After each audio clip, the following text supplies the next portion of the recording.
Today, we are going to discuss some extremely controversial topics. And because this is going to go on YouTube, there are certain words I cannot say. So just to warn you, I will write down these words, but I will not say them, because if I do say them, then I will get censored on YouTube. Today, we're going to look at how evil triumphs. Why is the world so evil? And there's going to be a lot of extremely disturbing topics we're going to discuss. But you're mature, and it's important that we discuss these topics in order to understand how the world works. So let's just start. And we will do a lot of speculation and theorizing in this class. So do not take this as gospel. Do not believe this is the truth. The entire point of this class is to help you develop the theories and the ideas to better understand the world. These are tools. Okay, this is not truth. These are tools. All right. So the first question I have for you is, what is happening in Israel? Right now, as you know, Israel is besieging, bombarding Gaza.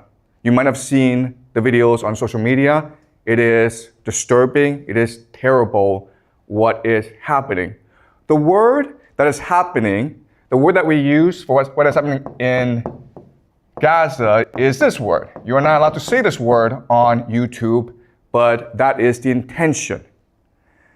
What I will argue, though, is that the truth is far more disturbing than this.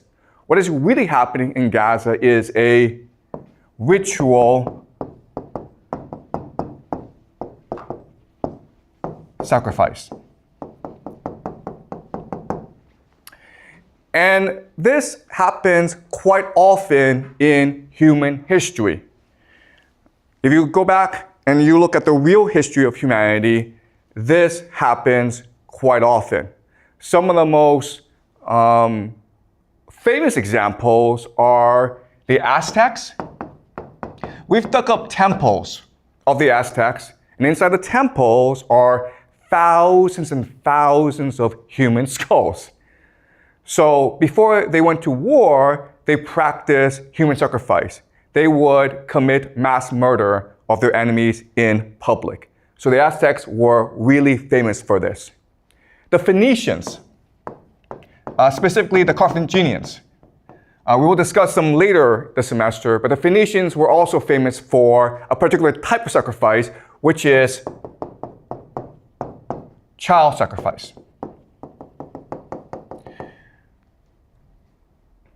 The Romans wrote histories insulting the Phoenicians for practicing this sort of sacrifice. But the Romans themselves practiced human sacrifice. What they would do is that after every major war, they would capture all the major leaders, all their enemies, and they would parade their enemies through the streets of Rome.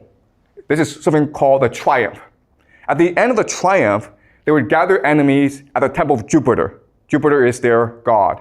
And then they would strangle to death their enemies. That's sacrifice. That's human sacrifice. They didn't call it that, okay? And they sort of disguised it, but we know for a fact that they did do this. So the question for us is, why is it that this happens? Why do the Aztecs do it? Why do the Phoenicians do it? Why do the Romans do it? And why is it today the Israelis do it in Gaza? And remember, okay, what the Israelis are doing is quite horrific because it is really this sort of sacrifice. Why? Because 47%, almost half of the population of Gaza is under 18 years old. So the majority of people who are getting killed are in fact children. What is most striking or blatant about what's happening in Gaza is that we can all see it for ourselves. And it's almost as though the Israelis want us to see it and want us to hate them. Right? You can see all over the world, popular opinion is turning against Israel. You have these popular protests all around the world.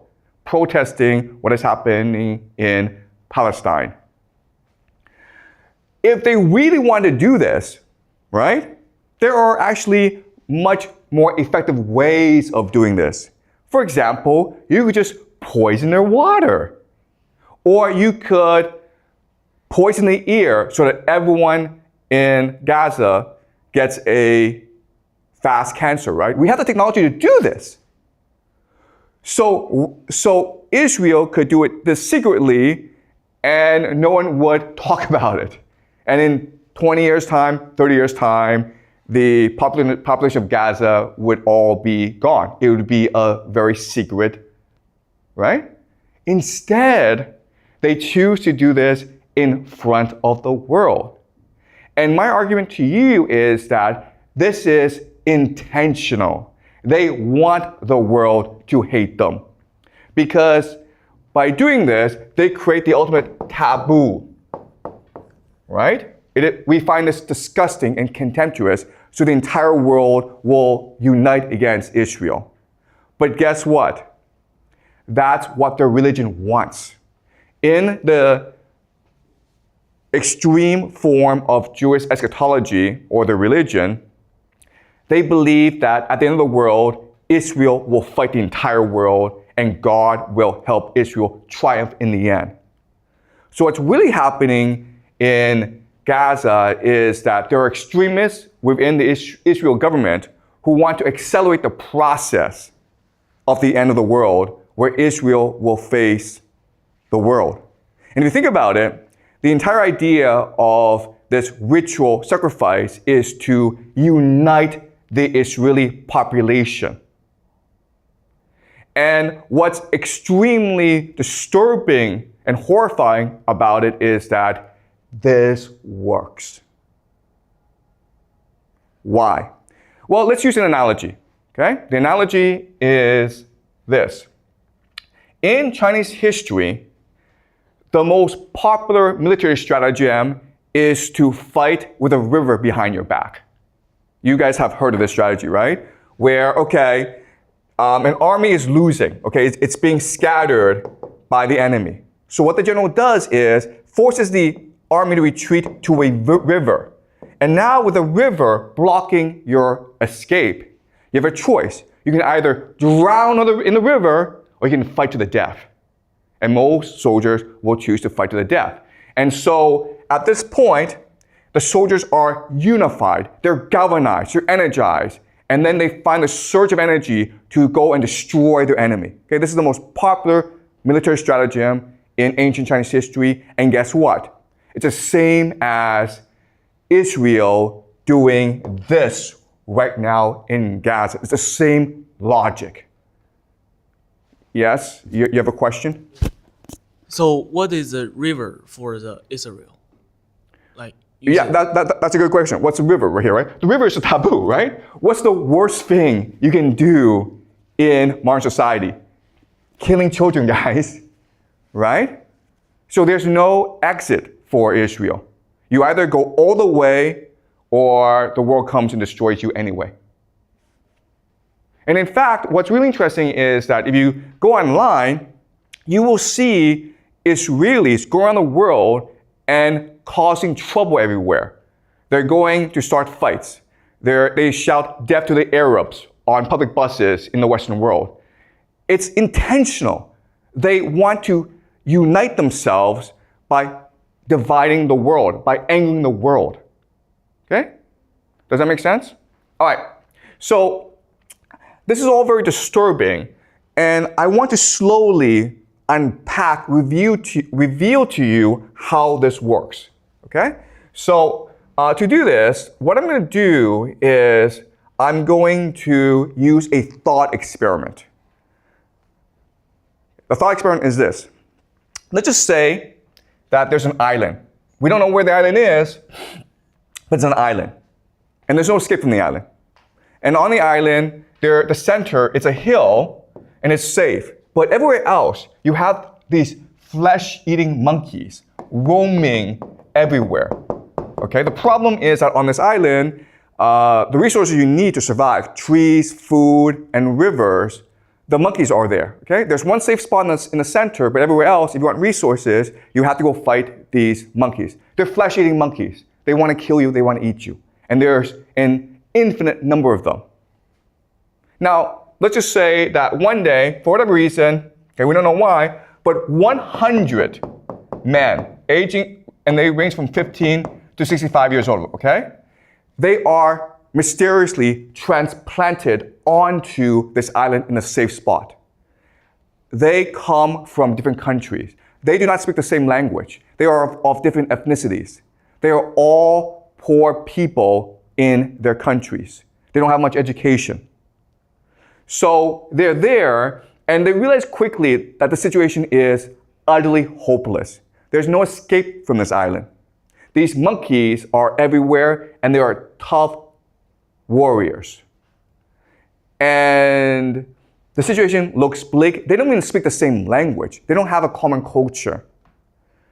So at this point, you would imagine that they would feel hopeless and just lie down and die. But in reality, what happens is the opposite. What happens is that in this hopeless situation, they find a drive, a purpose, a spirit to fight for each other. And what will happen really quickly, okay, and this is really interesting, is the first thing that they will do is they will develop a common language.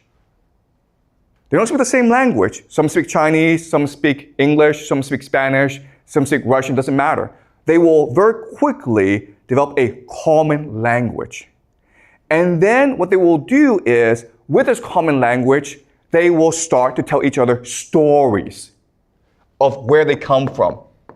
And then these stories will become a common myth, a founding myth of why they're here.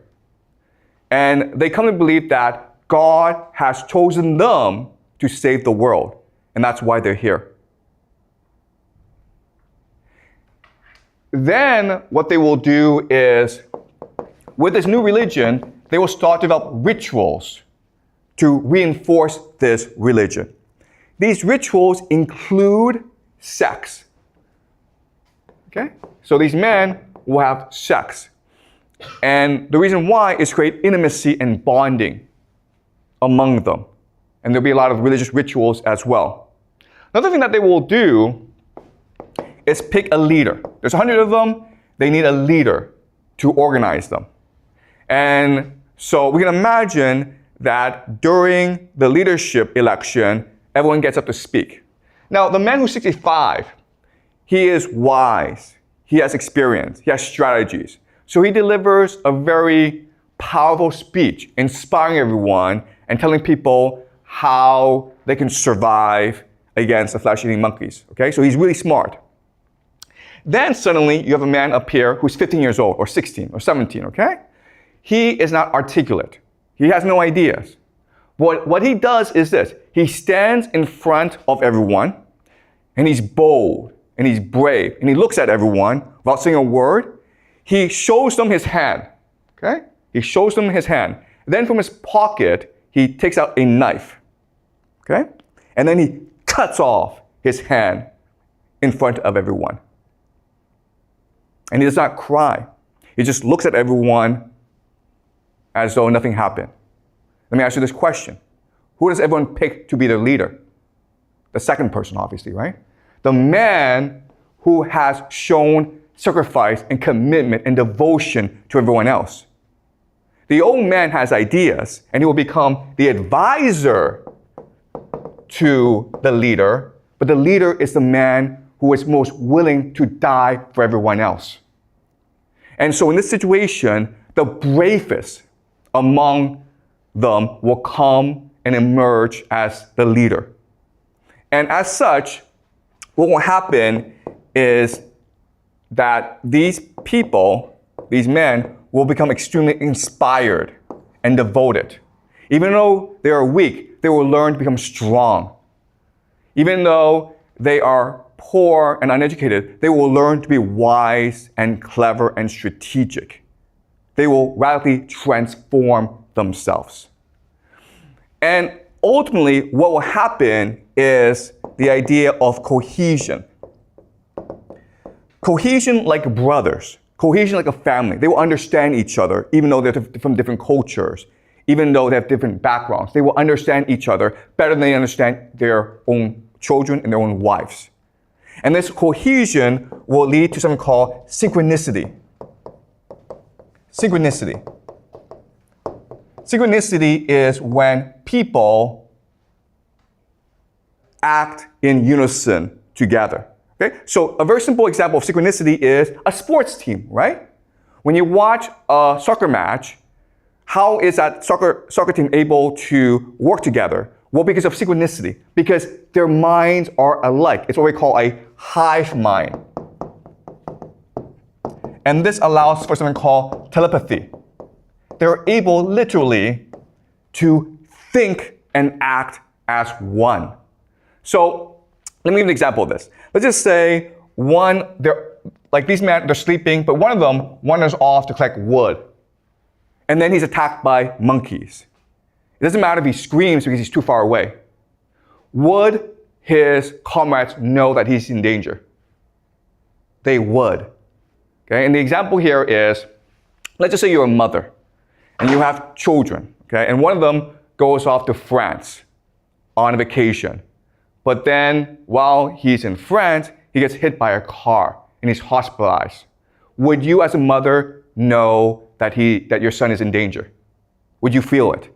He hasn't called you, you don't know about this, but in your heart, would you know it?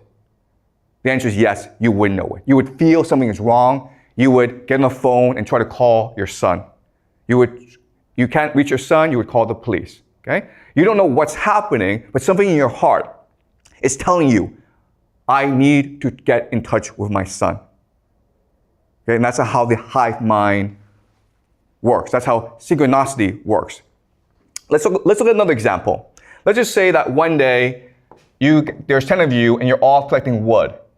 And then suddenly you're attacked by 100 flesh-eating monkeys. There's a bridge that you've created, okay? It's a rope bridge. 9 get across the bridge, all right? But you're the last person, okay?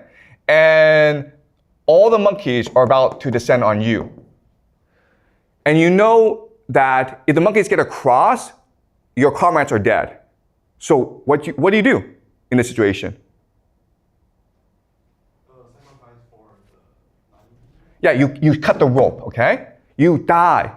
You don't think about it. You just kill yourself because what matters is not your life. What matters is the family. What matters is the team. And we know about this because in war, what often happens is in trench warfare, the enemy will throw a grenade into the trench, right? There's not enough time to pick up that grenade and throw it away. So what soldiers do is they will jump on the grenade and absorb the explosion, thus killing himself. It happens instantaneously. No one thinks about it. You just do it because what matters is saving your comrades. And this is what happens. Okay? Synchronicity develops where it's almost as though you're able to read each other's minds. And they keep on doing this for like 10, 20 years. And then suddenly, okay, let's continue a thought experiment. Suddenly, you are transported back to the real world as though nothing happened. But you have memories of what happened. Okay, does that make sense? Okay, you've experienced 20 years of hell on Monkey Island. You've developed the capacity to work together. You have a hive mind. You're really energized. You're really inspired. You're really driven. You have a new religion all to yourself. Now, suddenly, you're all transported back to your real world, your old life. Okay? Now what would happen? Well, what would happen is that the 100 of you would want to come together again, right? And you would share your experience, your rituals, your religion with your children and your grandchildren. And quickly, over time, what will happen is that you guys will conquer the world. You will become the secret elite.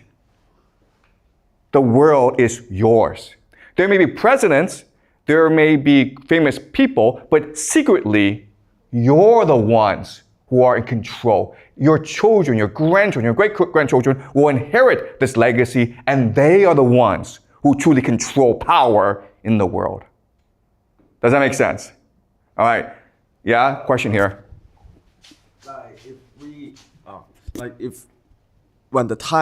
If this person really transferred back to the reality, what if that time already have a leader that like you're just a peasant, but not a leader? Okay, yeah, that's a good question. I've already told you this, okay? On the surface, there are leaders, but the real power are you guys, okay? And I'll explain why, all right? Now, what's also interesting is that while you're on this island, you will develop certain rituals that are very strange, but are important if you want to maintain unity, okay? So for example, one strange ritual is the funeral ritual. The funeral ritual. The idea here is that when someone sacrifices himself, you have a huge funeral to celebrate that person. And this may involve you cutting that person into different pieces and eating that person. Okay? But you will develop really strange rituals. Okay, does that make sense? Okay, so I'm going to answer your question. Why are these guys in charge and not the real leaders of society? But first, I want to give you some historical analogies to this. Okay? How do you know that what I'm saying is correct? Well, let's look at certain analogies in history. All right. So, Sparta. Sparta is one of the most famous military societies in world history. Sparta is a city-state in ancient Greece. And you may have heard of Sparta. A movie about Sparta was made called 300. I'm not sure if you guys have seen the movie 300.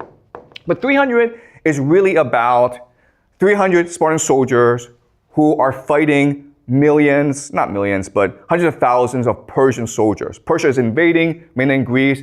They fight at a place called Thermopylae, the Battle of Thermopylae. And this is the pass into mainland Greece. The Greeks have to hold this position if they are to prevent the invasion. Okay? 300 Spartan soldiers, backed by thousands of other Greek soldiers, make a last stand in this pass. They are overwhelmed by the Persian invasion, and rather than run, like most people, the 300 soldiers make a final stand. Their leader is Leonidas, and he tells them, we will fight to the death. They all fight to the death, and they're all massacred. And the Persians take Leonidas' head, cut it off, and put it on a pike to warn the Greeks, we are merciless. Eventually, the Greeks, inspired by the sacrifice of Leonidas, they will repel the invasion and destroy the invaders. So how do we get this culture? Okay, well, the education system of the Spartans is really interesting. It's really disturbing, actually. So young boys at age 5 and 6, they're taken away from their homes. And they are put in a school run by older boys. Okay, so the older boys are maybe like 10, 11. And so what happens, as you can imagine, is the older boys beat the crap out of the younger boys. Okay? From day one, there's no education. They're not learning anything. All that's happening is the older boys are just beating the crap out of the younger boys. But because this is happening, we call this like hazing, okay? And this happens actually a lot among fraternities and sports teams.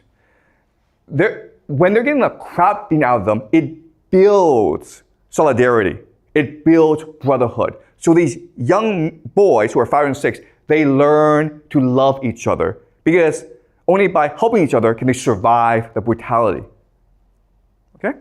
Then what happens is when they become 11, 12, 13, when they hit puberty, this is really interesting, they become mentored. Okay? Mentored by an older soldier, an older Spartan soldier who's maybe 28, 29, 30. But he has a family. They become lovers. They have sex with each other. And this builds group solidarity. Okay, so during hazing phase, these young boys learn to trust each other. They learn how to bond with each other. During the mentorship phase, these young boys learn to think like in a hive mind, okay? They learn to be part of a larger group. Then when they turn 18, they graduate, okay? And in order to graduate, what they do is this. They have a mission. So the Spartans have slaves called helots, okay? These are just people that they've conquered and who are now work as slaves in the fields for them, okay? They're like serfs. So there are lots of rules governing the helots. An important rule is curfew. So if it's dark at night, you cannot be outside the house.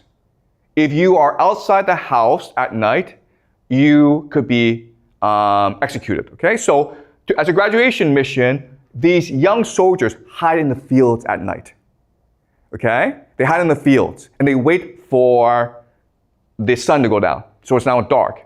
And they look for helots to come back because they're late.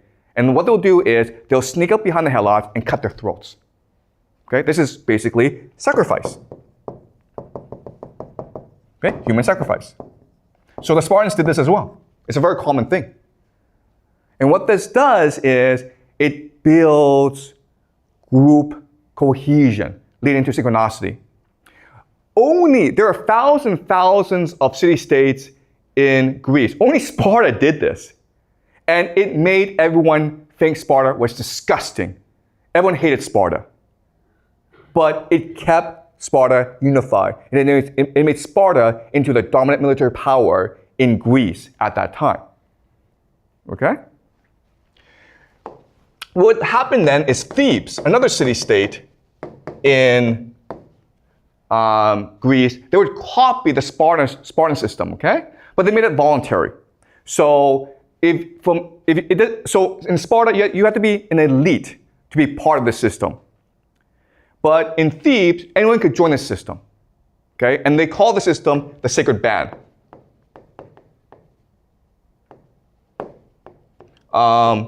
Of 300 soldiers. And they were, again, lovers, okay? But this is really important for you guys to understand. At this time in history, there's no concept of homosexuality. It was perfectly permissible. No one cared if you had sex with men or animals or whatever, okay? It was not a big deal. This comes much later in modern times. Back then, homosexuality was not considered a concept. Okay, if you're out in the field, if you're out at war for like years and years and there's no woman around, you're gonna have sex with other men. It's a very natural thing to do. Okay, it doesn't mean you're homosexual, okay? So the sacred band of Thebes became the dominant military power after Sparta, okay? It's called the sacred band. And they were like the vanguard, they were the spearhead. They would be the first in battle. And they were so ferocious that their enemies would run away, okay? Then what happened is that Macedonia would copy the Theban system. Who's the most famous Macedonian in the world? Do you guys know?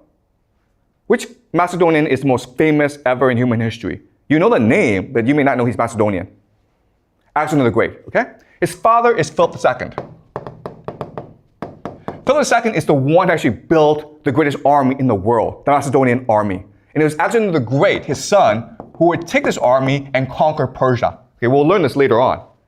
But Philip II learned all this from Thebes. And at first, Macedonia and Thebes were allies, but Philip II was very ambitious. So then he wanted to conquer all of mainland Greece. And in 338 BCE, at the Battle of Trachonia, Macedonia fought against the combined might of Thebes and Athens. And Macedonia destroyed Thebes and Athens, okay? Because Macedonia basically copied the system from Sparta and Thebes. At this point, Macedonia should have destroyed the entire Theban and Athenian army. But when all was lost, the sacred band, they stood in the middle of the field and they blocked the advance of the Macedonian charge. so that everyone could escape back into the cities.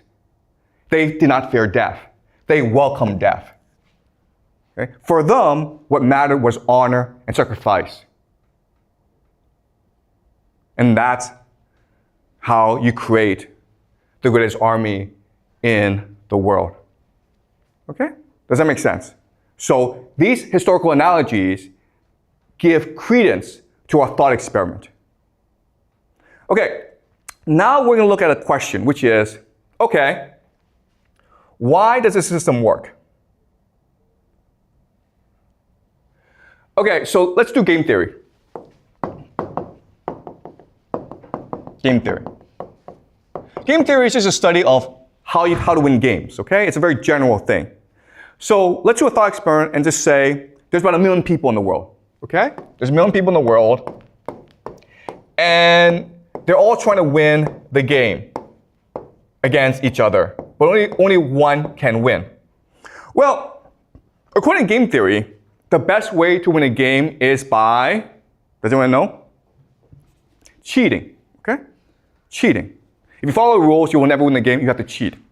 And in this game, the best way to win is by coordinating with other people, right? Because everyone's playing by himself. So if you can work with other people, then that gives you a huge advantage over everyone else, right? The problem with this is the moment that people start coordinating, it forces an arms race of coordination. So maybe these few are working together. These 4 now are forced to work together, which now forces these 5 to work together. Okay? So, if you are the first to work together, you get screwed in the process. So, if you cheat, you have to cheat secretly. Okay? You have to coordinate without people knowing you're actually coordinating together. You have to conspire secretly. Okay? And there are different ways to collaborate secretly. Okay? So, let's look at examples. So, family is one example, right? Of coordination, synchronicity. Another example is religion. If you have a leader, right? If you have a similar race, ethnicity, you have a similar language. Okay, so these are examples of how you get people to coordinate together. The problem is that these are all obvious to people, which forces them to do the same thing. Okay? But there's a strategy that you can use that allows you to coordinate secretly and defeat all your enemies.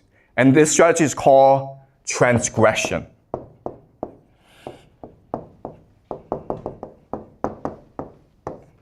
Transgression. The breaking of taboos, the breaking of social norms, the breaking of social laws. Transgression. Okay, so let's study this concept.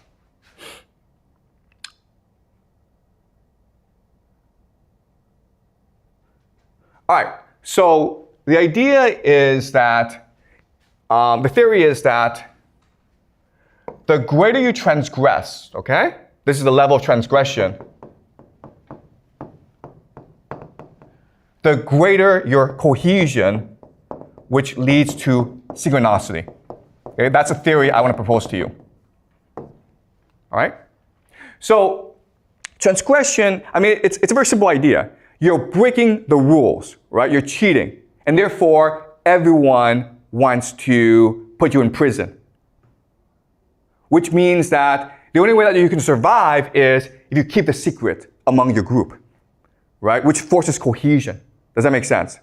All right? And we see this in all aspects of society, right? So the most basic form of transgression is just joking or pranking, right? So for example, you guys, 6 of you, decide, you know what, we're going to play a joke on the school. We're going to cover all the rooms with toilet paper. It's a joke, it's a prank. But obviously, you don't want to get caught because the school will punish you. And this joke and this prank will make you more cohesive, right? Because now you have a secret amongst yourself. And if anyone betrays you, you're all screwed. right? Does that make sense? That's the logic. The other thing that's really interesting is that when you transgress, when you break a taboo, you feel empowered. You feel liberated. And it becomes addictive. Right?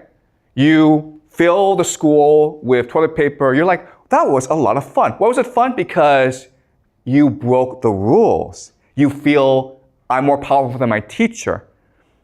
So you keep on doing more and more of this stuff, right? Then you may be like, hey, let's go to the store and steal a candy. That candy may cost $1, nothing, right? But you try it and you are terrified. You're seized by doubt. You're seized by fear.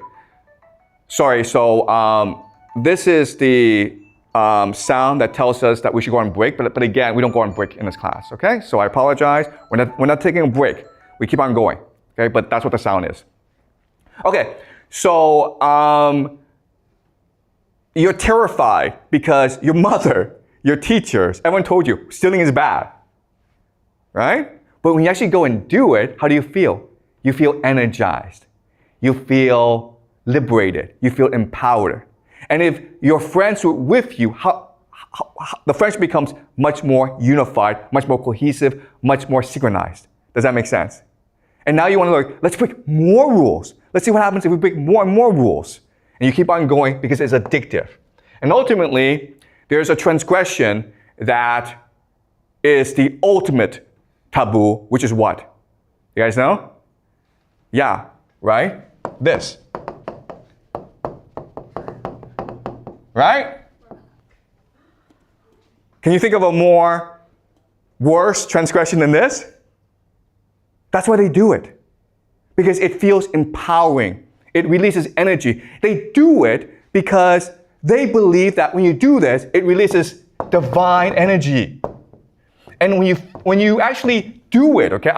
Guys, I'm not telling you to go do this, okay? Please do not do this. Okay? And please remember, okay? This is evil. We should not be doing this. But when you actually go and do it, those who can do it, they feel as though they are now inundated, that now they are now filled with divine energy. They found the secret of the universe. They found the ultimate power in the world. Another transgression, which is not as bad, but pretty bad, is the idea of incest, right? And there are secret societies out there, guys, that do this. And you know what, guys? I hate to tell you this, okay? But they do it in public in front of everyone else because that creates both group unity, synchronicity, and it releases in their minds divine energy. They have now access to God. If you want to know what secret societies do, well, yeah. This and this, okay? And again, this is only a small group of people. But now we know why these people control the world. Because they're able to keep secrets. Because they're more motivated than everyone else. And they're able to work together in a way that allows them to achieve ultimate power. These leaders you see, right? These leaders you see, they are puppets. They are just the face. The real power are these secret societies that practice these rituals. And again, I'm not saying this is the truth. I'm just saying this is a possible theory about how the world works, right? Because this is a class of speculation. It's a class of theory. Don't think this is the truth, okay? But you can think about how this works and ask yourself, does it explain the world?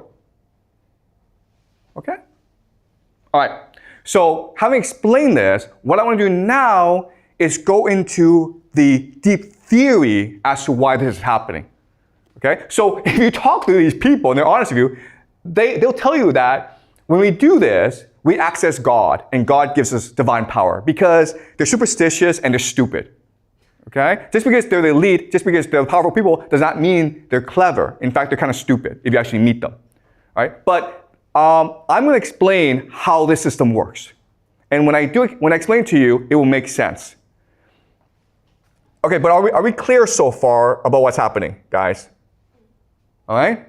I know this is disturbing, and I know I'll probably get banned on YouTube for this, but it's important that we do this, okay? All right, so now I'll explain the theory as to why this is happening. How is it transgression is able to unleash divine energy? Okay, so Kant.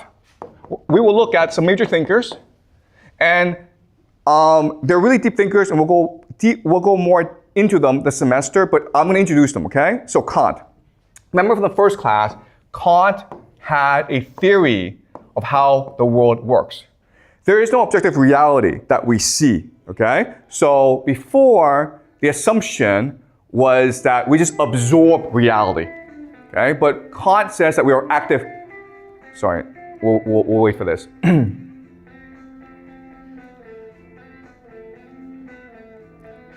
So Kant says that we are active participants in reality. How? Well, because our brains are filters. We add space and time to reality. Space and time does not exist outside of us, okay?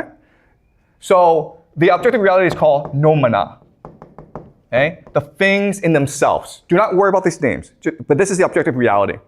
What happens is that for our filters, we interact with the noumena, and that creates something called the phenomena.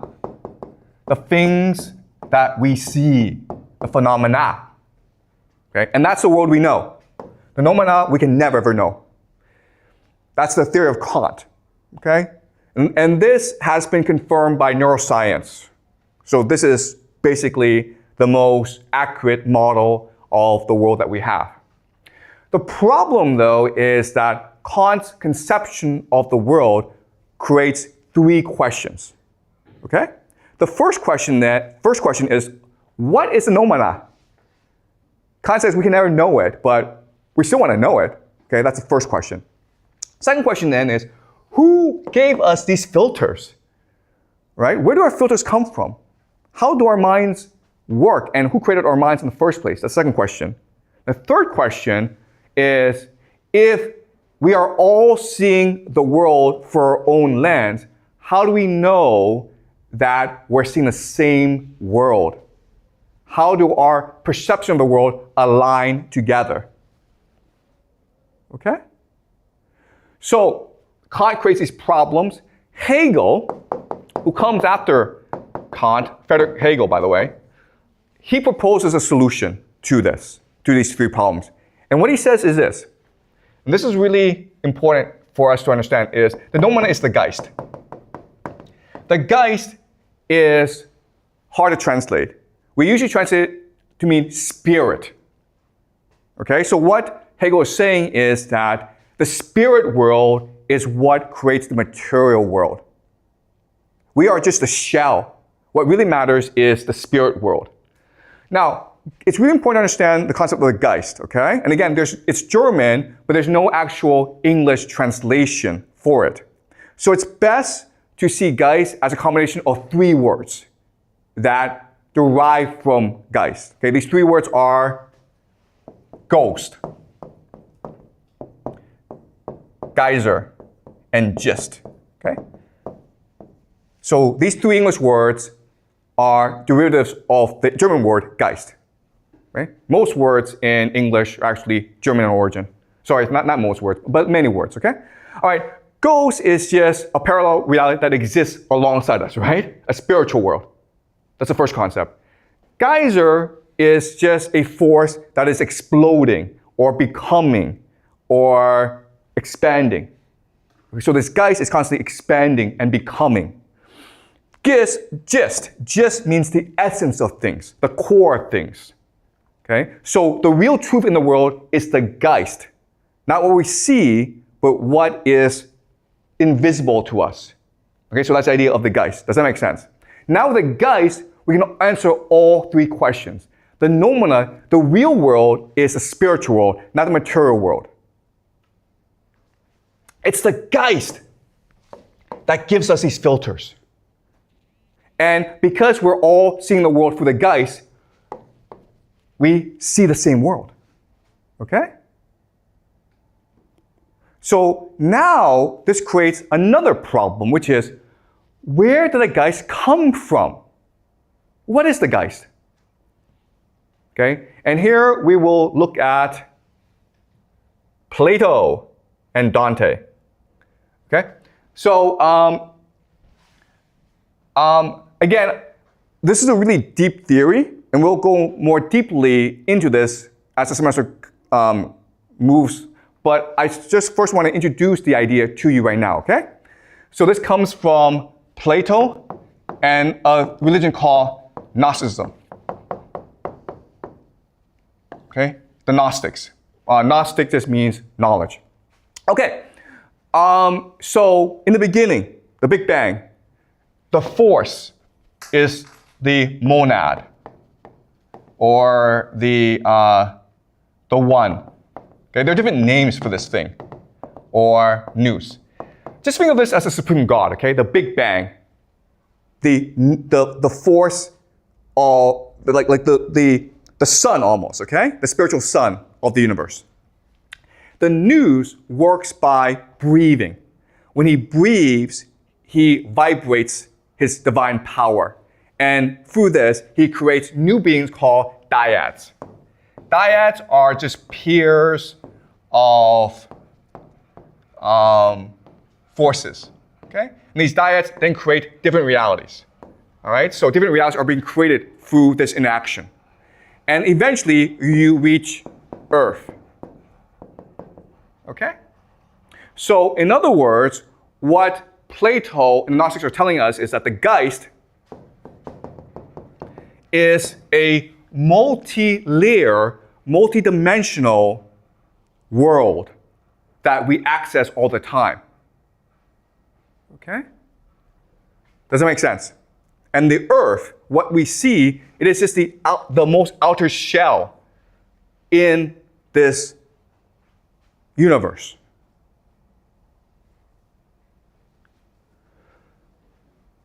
Is this clear to you guys? All right. So now the question then is, what is the purpose of life in the world?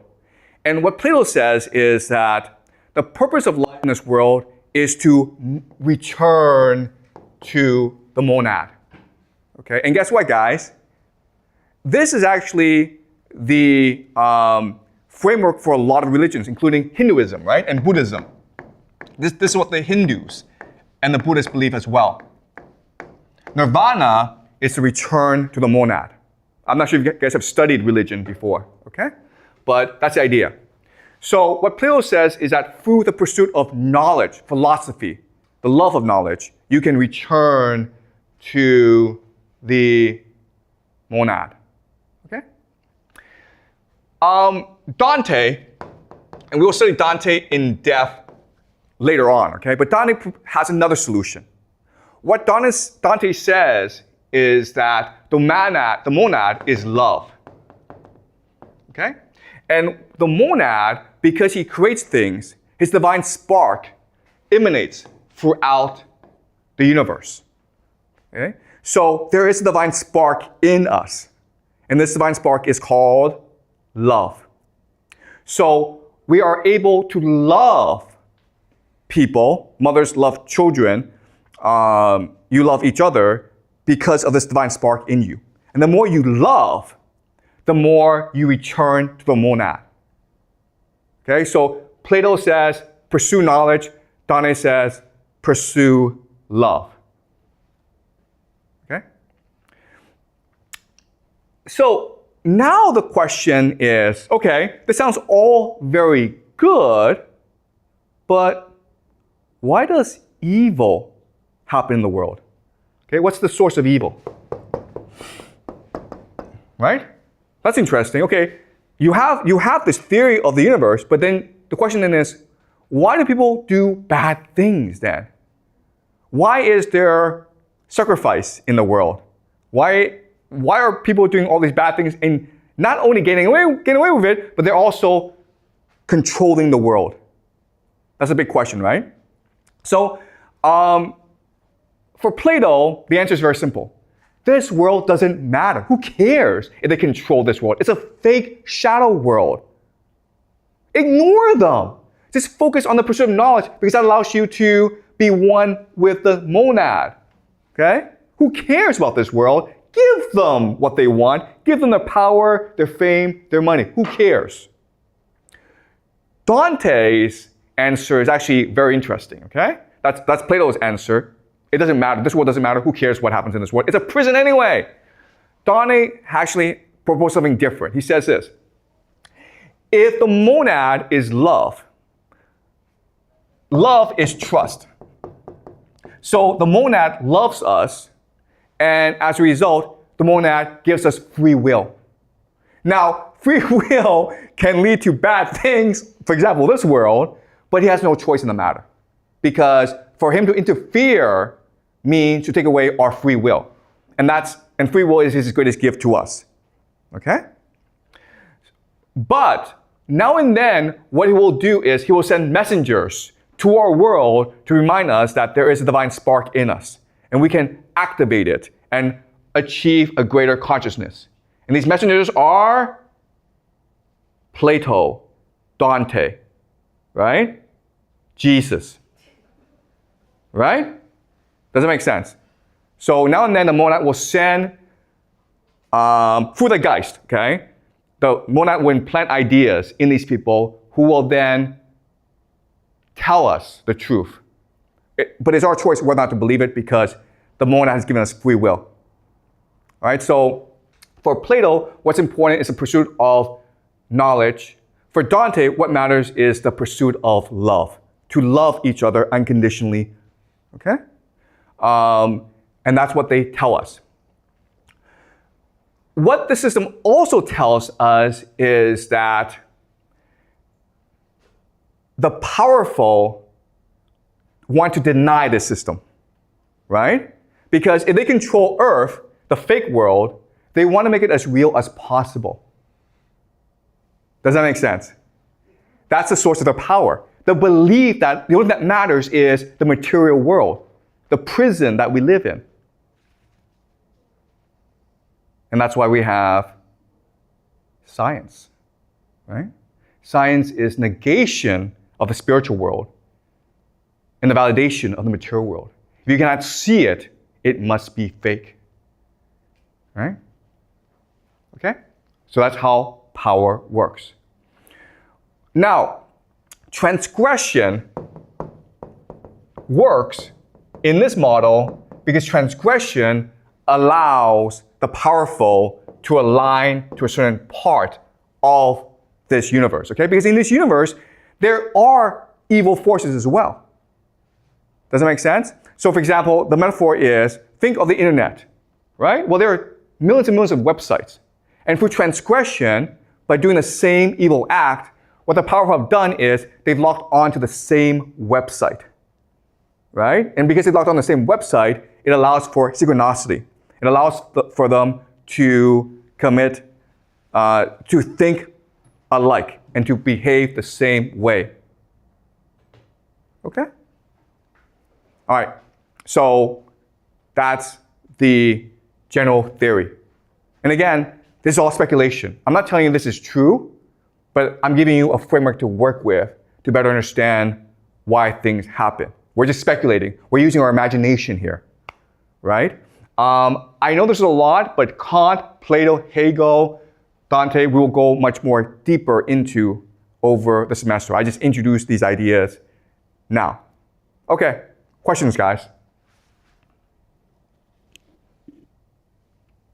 Okay, you had a question from last class, right? Right, so can you ask a question from last class, and I'll answer it first?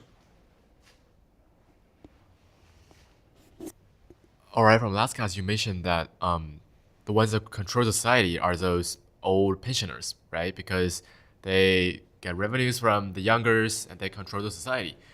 In our society, I do see signs or phenomena that the government are sort of helping the old pensioners by creating more, say, entertainment or facilities that benefit them.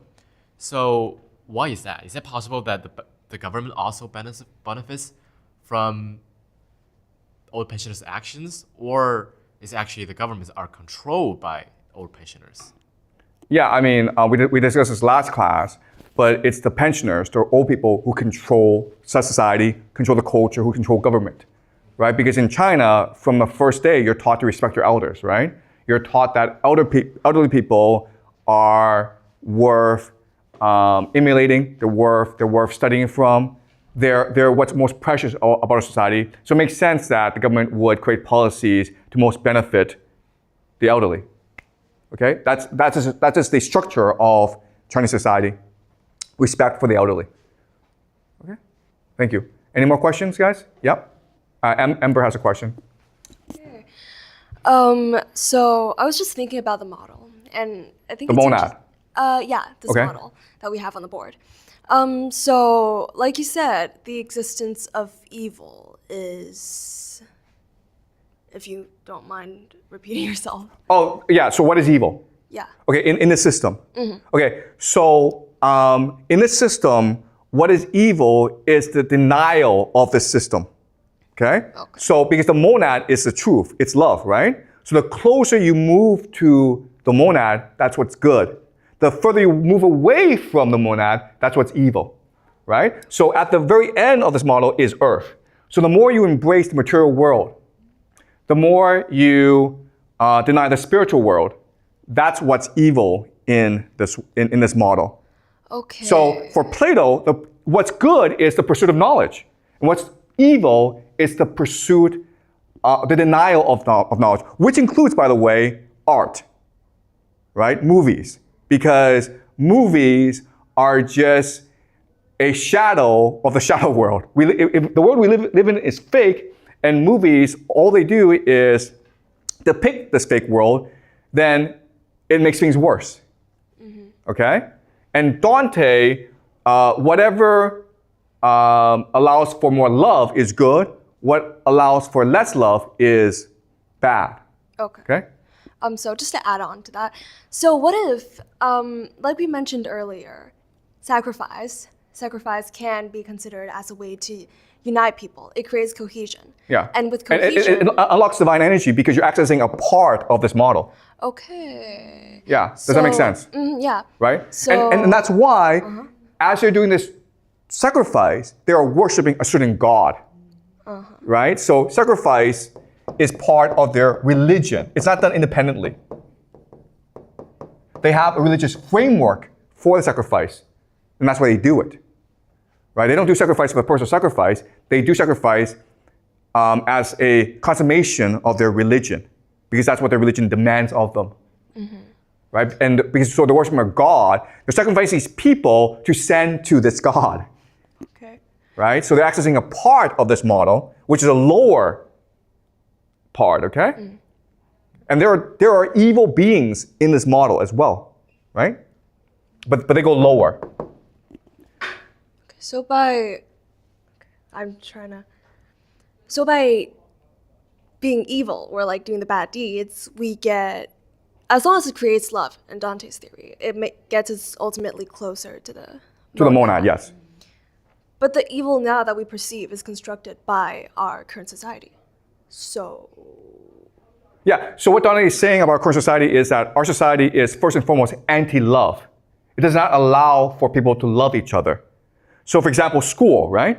So without school, your parents would just care about your happiness. But because of school, parents care about your grades and whether or not you get into a elite American college and whether or not you get a good job. And so the parents deny your free will. They deny your agency. And as a result, you don't feel loved. Okay? So that's what Dante would argue. Our society is anti-love because the society is constructed in a way that does not allow for normal human relationships to flourish. Right? In a normal relationship, your parents would just let you do whatever you want. I would think, you know? But because they're like, no. If I let you do whatever you want, you will not do well in school, and you won't be able to get a job, and then you become I don't know, unemployed and a drug addict. Who knows, okay? Right? That's how they think. Does that make sense? Yeah. So the denial of free will is anti-love, and therefore it's evil, and it limits you from getting closer to monad. That's right. Okay, great. Exactly. Thank you. Yep. Just like the what Amber mentions that this world is anti-love, but what is the purpose of like not letting us get closer to the monad? That's a good question, right?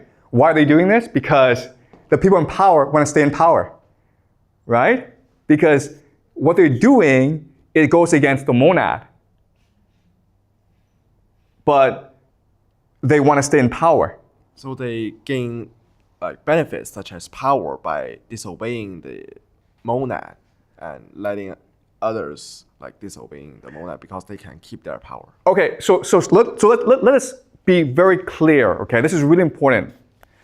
Different people will interpret this model in a different way, okay? In their conception, the monad's the evil one. Their God's the good one. They're liberating us from the monad by making us more focused on the material world. Okay, does that make sense? But the reality is that they were able to get their power because they had a religion that promoted transgression, which allowed them to coordinate well together. And now that they have this power, they need to rationalize why they have this power, and they need to develop systems to maintain this power. And that's why we have the world we live in today. Does that make sense? Okay? Does that make sense? They're powerful, they want to maintain the power, so they will think of new ideas that allow them to keep this power, even if it means denying the truth, okay? And again, guys, this is a theory. No one knows if this is true or not. I don't know. Okay? But like what you just mentioned, that nomad has two meanings to either. No. The nomad does not have two meanings. It has different names, but one meaning. Okay, this is really important for you to understand. But There are Plato- different names for this, but it is the sun, okay? The divine sun, the source of all life. So Plato defines nomad as knowledge, and Dante defines nomad as love. No. Okay, listen, okay, you have to get this straight, okay? This is everything, okay? Love, knowledge, everything, okay? The question that Plato and Dante are debating is, how do you return to the monad? Okay, so for Plato, it's the pursuit of knowledge that allows you to get closer to the monad. For Dante, it's the pursuit of love. Okay, but this is the one and all, the infinite and the eternal. What Plato would say is that this is the perfect. This is the immutable. It will never change. And it's the eternal. It's always been there and it will always be there. Okay? It's really similar to Buddhism, I think. It is exactly Buddhism. They're like looking at the same thing. It's like more spiritual Yes. aspect of the world and like the ultimate end of things. It's more like abstract concept. It's not something physical that we can interpret as one thing or another. Yes, this is exactly Buddhism and Hinduism, okay? So this is really interesting how different religious traditions working in different localities have the same conception of the world, of the universe. And can we give someone else an opportunity to speak, please? Okay? So can someone else ask question?